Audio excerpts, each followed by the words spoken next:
Hello and welcome back to Chasing Spoons episode 4. My name is Matt and I'm on a mission to visit every Wetherspoons there is. And we've got a sunny day, hey, get it. Now for today's Wetherspoons I'm heading to southeast Sheffield, to a small town. Now this town has been moved about quite a bit and its borders have changed. So obviously at the minute it's a ward of Sheffield and it was annexed by Sheffield in the 60s, but before that it was part of Derbyshire. But then going back even further than that, it was part of the Anglo-Saxon administrative border known as the Scarsdale 100, and that's what the Wetherspoons is called. The town was well known for its tool making, and I think we'll see some evidence of that in the Wetherspoons itself. And it's also had a bit of success in football, and that's what we're going to go and discover first.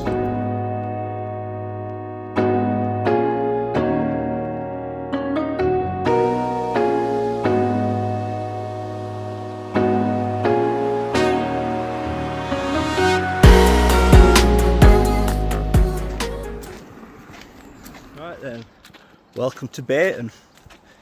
As I mentioned earlier, a little Sheffield ward in the southeast of the city, formerly of Derbyshire.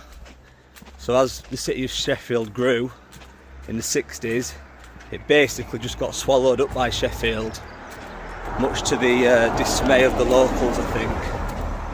But yeah, it's remained part of Sheffield since the 60s. It was also home to a football club, originally known as Bayton Recreation. They formed in the early 1900s, and then in the 1920s they incorporated their mining roots and became Bayton Miners Welfare Club.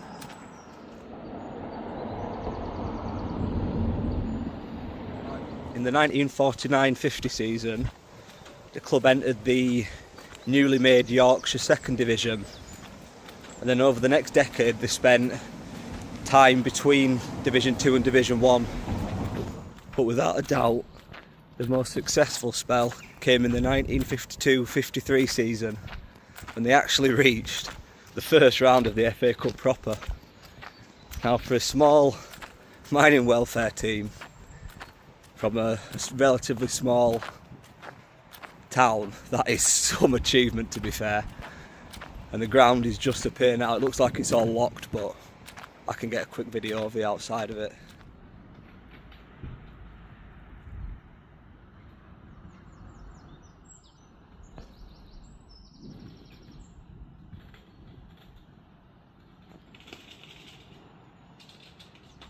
So yeah, what a day for the club that must have been, to get to the first round of the FA Cup.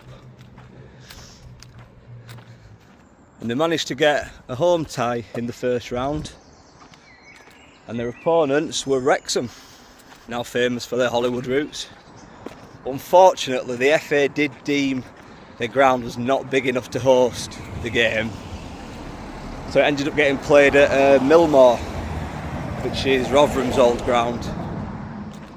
And they were cheered on by a massive crowd, 8,100 people crammed in there. Must have been some sight, that. And amazingly, there is actually some footage online from the game, so I'll put that in here now, and I'll leave a little thing on the bottom to show where I've got it from. Millmore Ground, home of Rotherham United, the 2nd Division team with strong mining associations, was the scene of the first round FA Cup tie between Wrexham, wearing white shorts, and Bayton Miners Welfare.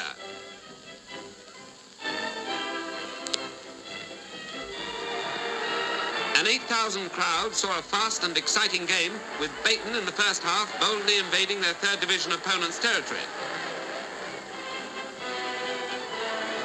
But it was never a one-sided game. Right from the start, Pape, the Bayton keeper, was kept on his toes by harassing movements from the Wrexham forwards. Watch number 7. So from all the accounts that I can reading of the game, they actually put up a really good fight. So they did lose 3-0, but apparently that scoreline flattered Wrexham, and they had a good few chances themselves. But then, unfortunately for the club, after that FA Cup high, the club began to dwindle. The coal industry in the area began to contract, like it did in many areas around here, which meant there was less workers, which also meant there was less funding for the club. So all the miners' welfare football clubs, they all really heavily depended on the funding of the local community. And with less miners to fund the club, they hit financial problems. And then as of the 1961-62 season, there was no more records of any games being played by the club. And all that remains now is that locked up field. All that history now contained in a disused patch of grass. Pretty sad. Anyway, I'm about 5 minutes drive from the Spoons, the Scarsdale 100. Let's go get number 4. So as I mentioned earlier, the name Scarsdale 100 refers back to the old Anglo-Saxon administrative border, which incorporated a lot of the towns around what is now South Yorkshire and North Derbyshire. And the building that the Spoons is in is actually quite a funky looking building. I think Wetherspoons acquired it in 2021 from a popular restaurant in the area. Anyway, I'm just pulling into the car park now, so I'll show you. There's me raving on about how cool the building looks on the outside. Park up and look, it's covered in scaffolding. Typical. But I'll find some pictures online anyway and overlay them so you can see what it did look like. So as I walk into the building, you can really get a taste of what I meant by that funky building design. So the main room is in like a horseshoe shape wrapping around, and that roof is just really, really cool. So on the ceiling there was a lot of different landmarks from the past and the present, and there was also this really nice map of the local area as well on one of the walls. The bar had plenty of choice as well, but as the Wetherspoons is near a popular shopping centre, it was quite pricey in there. I got my pint and I came and sat next to this brilliant looking indoor fire pit. It's a shame it wasn't turned on, but with it being summer, it probably would have been a bit too hot in there. My drink was sticking with the World Cup theme. A pint of It's Coming Home from the Pheasantry Brewery. Come on, England. Coming in at 4% and costing me £3.09.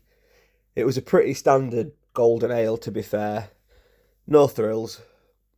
The menu explained the history of Bayton and how it used to be part of Derbyshire and the Scarsdale 100. And the carpet was the best one so far. So it had a scythe and a sickle incorporated on it, which is a nod to the tool making industry in the local area. Throughout the building there was so many different artefacts and pictures and posters to look at. Things like the local coal mining industry and the tool making industry. Just far too many to look at everything. But the one thing I did get a picture of was a picture dedicated to the past sports professionals who were local to the village. The pint was finished, supplying me with sufficient optimism about the upcoming World Cup, and it was time to leave.